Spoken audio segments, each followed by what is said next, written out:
এক video clip দেখে নিশ্চয়ই বুঝে গেছো কোন ব্রাইডের ব্লগ আমি শেয়ার করছি। এই ব্রাইডের যখন ফটো আর ভিডিও ফার্স্টে পোস্ট করেছিলাম তোমরা কিন্তু অনেক ভালোবাসা দিয়েছো, তাই চলে এলাম ব্লগটা নিয়ে। আমার আবারও একটা নতুন ব্লগে তোমাদেরকে অনেক অনেক ওয়েলকাম। আজকের আমার ব্রাইড ছিল রিমা, আর রিমার লোকেশন ছিল নবদ্বীপে, আর রিমা আমার স্টুডিওতেই এসেছিল রেডি হওয়ার জন্য।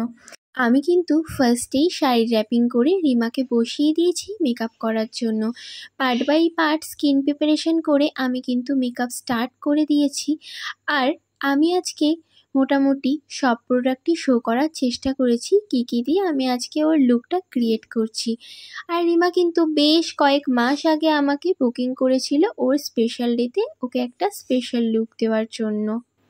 আর হ্যাঁ, ও কিন্তু আমাকে বিয়ে আর রিসেপশন 2 দিনই বুক করেছে। অলরেডি তোমরা ওর বিয়ে ও রিসেপশনের দুটো ভিডিওই তোমরা দেখে নিয়েছো, আর রিসেপশনের ব্লগও খুব তাড়াতাড়ি চলে আসছে। আর সবাই জানো 31 তারিখ, 1 তারিখ, 2 তারিখ এই ডেটগুলো কতটা পরিমাণে বৃষ্টি হয়েছিল, কিন্তু বৃষ্টি হলেও ঠান্ডার কিন্তু কোনো নামগন্ধ ছিল না। প্রচণ্ড ভ্যাপসানি একটা গরম আর সোয়েট হচ্ছিল।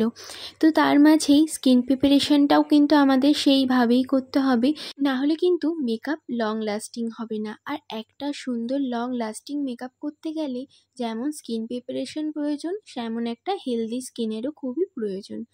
তো সবাই স্কিনের যত্ন নাও, আপকামিং ব্রাইডরা, যাতে তোমাদের স্কিন খুব সুন্দর হেলদি লাগে আর গ্লো করে একটা মেকআপ লুক করার পরে।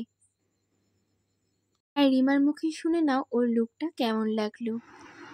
বলো কমপ্লিট লুক তোমার কেমন লাগলো? মনের মতন হয়েছে তো? আর ওর মুখেই তো শুনে নিলে ওর লুকটা কেমন লেগেছে। আমার তখন মেকআপ কমপ্লিট, আমরা ওয়েট করছি যে ব্রাইডকে নিতে আসবে। তখন ব্রাইডকে নিতে চলে এসেছে, তো রিমাও বেরিয়ে গেল ওর লোকেশনের জন্য।